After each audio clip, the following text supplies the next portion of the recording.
abaami bange abalungi oba abaami baffe abalungi oba abaami abeekuumira ku Ssenga Faith abalungi mugamba mutya kansubire muli bulungi yonna gye musinziira okubeera nga mundaba oba nga mumpuliriza n'abakyala wamu n'embalamusaako.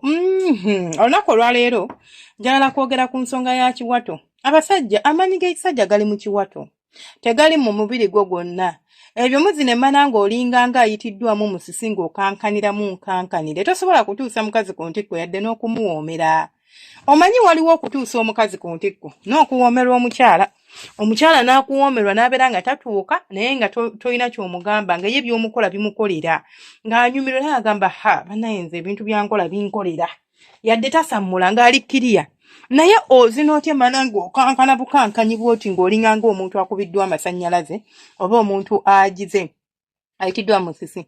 Akantu kanene lwaki ndi kwogerako olwo omukyala yangambye naye Ssenga abasajja bagambeko obeera otya mu mmana y'omukazi n'omukwata n'omukankanirako bw'otyo wenna ng'oli kankana akasolo tekalina kye kalikola kati okayingizza kati oli kankanira kuli bw'oti oba obeeraogrindinga oba oba thrustinga simanyi kituufu ky'oba okola. Thrusting yingira fuluma grinding okuba ng'okataddeyo munda nga kati oli takulayo butakuzi n'akasolo kati simanyi ky'oba okola. Kamala okulaba mulinde ngenda kwegezaamu wano naawe osobola okwegezaamu gy'oli anfuuke musajja kandabe angambye mwandinyumye nga mundaba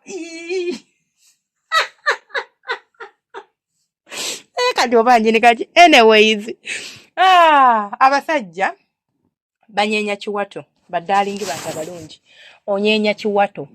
Oba ozina emmana ng'oyagala okutuusa omukazi ku ntikko oba ng'oyagala omukyala anyumirwe akutenda obukugu ekiwato kyo emikono gyo amagulu go bino ebisambi bino amaanyi gwawo we gava.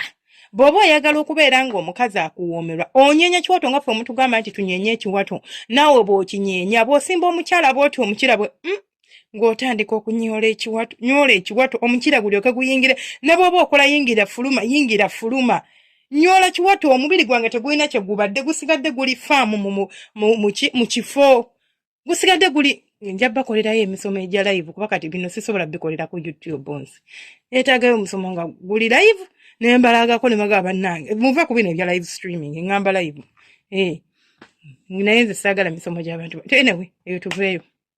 So olina okubeera ng'omanyi ky'okola ng'osobola okubeera ng'onyola ekiwato omukyala n'abeera ng'awoomerwa noowe n'olaba nti byozino obiwulira naye oli mu kwenyeenya omukazi talina kyawulira. In fact omubiri gwe gwe gukankana akasolo tekalina kye kali kukola.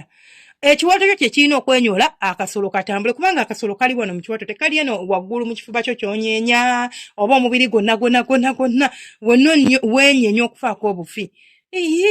Olwo oba oli kukola ki? Omukazi agenda kwetamwa ate abakazi ekizibu kye tulina kasita twetamwa kasawulira nta kyakufiringa kasawulira nta kyabyagala by'oli mukola nga bimutama ng'olwo atandika kubeera ng'alinga eyeebuzaabuza nga tayagala nakumanya tayagala naye nga kiva ku ki? Kiva ku nsonga ya kubeera nti ekintu ky'okola oli kikola mu bukyamu ate kiri kuntama kyokka ate saagala kugamba nti kiri kuntama kwega ondetedde okunteeka mu kattu ak'okubeera nti simanyi kyenzizaako tebinkolera. Kale namutama omuntu badiya emmana bw'oba ogizina oba bw'oba ozina omukyala kasita omusimba omukira katugambe tuli mu commissionary emikono gino lwaki nagambye tugyetaaga kubanga ojja kwetaaga okuwanirira omubiri gwo instead of okugunyeenya ogenda kwetaaga okuwanirira omubiri gwo ebisambi byo ogenda kwetaaga amaanyi okusimba ebigere awo olyoka onyola ekiwato omukazi alyoka anyumirwe ate n'ekirala kwolabira nti by'omuzina bya kifala kwakubeera ng'omukazi banaye teyeenyeenya.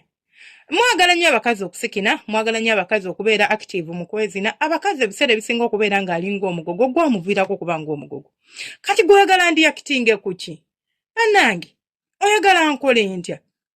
Omukazi yangamba nze Ssenga nali mmanyi simanyi kusikina nangamba naye omusajja yanzinye n'ensikina nze nali mmanyi sisobola kusikina mulindeeko ka story ako ku Story Hub Luganda yangamba nze musajja yanzina nenkuba omulanga nga n'eddoboozi gye liva simanyi gye liva nga nteekaana nga bwe nsiigiriza nga bwe mukwata nangamba omusajja yanzina neekolakola ebintu naye nga bulijjo ndi mufumbo omusajja wange twezina buli lunaku naye nga sifunangako kwagala ng'okwo sifunangako feeling ng'eyo siwulirangako naye ng'omusajja oli alina engeri gy'anyoola omukira gy'anyenya ekiwato n'akuyingiza omukira n'ogulaba bane nga wenoofa n'akuteeka mu ndabirwamu emuzineko n'abakazi bamu mu ndabirwamu. It is one of the best kwezina. Anti oba olaba buli kimu ekigenda mu maaso. Anyways, eyo tubeeyo. Kwegamba naawulira ng'obuwoomi bumutta, naawulira ng'obwagazi butta, ekintu kitambula. Naye gw'obeera ne munno mu nsonga z'okwezina, n'obeeraawo nga tosobadde okubeera ng'onyoola ku kiwato, n'obeeraawo ng'olinga ffala. Mulimba nammwe bantu bange. Mulimba. You are lying a lot. Oba tebakyogera. I don't know. Naye ndowooza oba tebakyogera. So, oba oyagala okunyumirwa okwezina baddiya, tunyoole ku kiwato, tunyoole ku kiwato. Bw'oba tomanyi kunyoola kiwato, sometimes nabye ensomesa nga mpulira neetaaga oba okubeera nga ntuddeko awo, like nga I'm one on one with someone ne mugamba this is what we do. Bwe mba mpulira mu mazima ga Katonda nga mpulira njagala nkikulage ky'olina okukola. Nga ndaba bwe mba sikulaze ndaba nga things are not going my way. Okunyoola ekiwato nkugambe ndi ekyangu ekirinza okukwanguyira. Akanyoola ekiwato simanyi engeri gye nnyinza kikunyonnyola n'okitegeera mu bwangu. But whatever the case, tonyeenya mubiri, tobuutikira mukazi ng'omuzina, omubuutikira n'abeera nga n'okussa tassa, ate nga n'ebyokola tebimunyumira. Beera ng'omuntu omukazi by'omukola bigenda munyumira, ekiwato okinyoole bulungi, awoomerwe, ate era naawe owoomerwe. Nze ne nsigala nga nze Ssenga Faith 256. Temwerabira kusubscribinga, kulikinga n'okomentinga. Tuyina channel endala eyitibwa Story Hub Luganda mu abanyumirwa emboozi. Tinze Ssenga ku mboozi kwe siva. Gwanyumirwa emboozi oba stories ez'ekisenge, ogenda bugenze eyo n'onyoonya, agenda ku YouTube teekamu Ssenga Faith, agenda ku YouTube teekamu Story Hub Luganda, ojja kuba otulaba bulungi nnyo. Bukutu otandika okubeera ng'okola ki nga weesabula bulungi nnyo, nga weesipaata, ng'onyumirwa.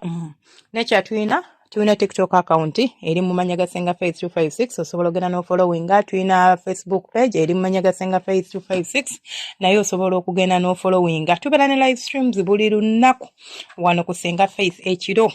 Tukola live streams buli lunaku ekiro, ate ne tukola ne live streams buli lunaku ekiro, ate ne tubeera ne gundi. Live streams buli lunaku ekiro, ate ne tubeera ne live streams emisana ssaawa 2 eza ku makya ne ssaawa 7 ez'emisana. Timings zibeera Monday to Wednesday, Thursday sometimes no, but the coming week ngenda kufuba okukola Thursday might not, but Friday tujja kukola full. Saturday sijabao. Okay, I'll be updating you guys. Bagala nnyo, saba Allah abankuumire, abanjagalire, mubeere bulungi, mweraba, ate abanyongerere byonna ebirungi, ayongereko ebyo mwina. Mubeere bulungi, bye bye.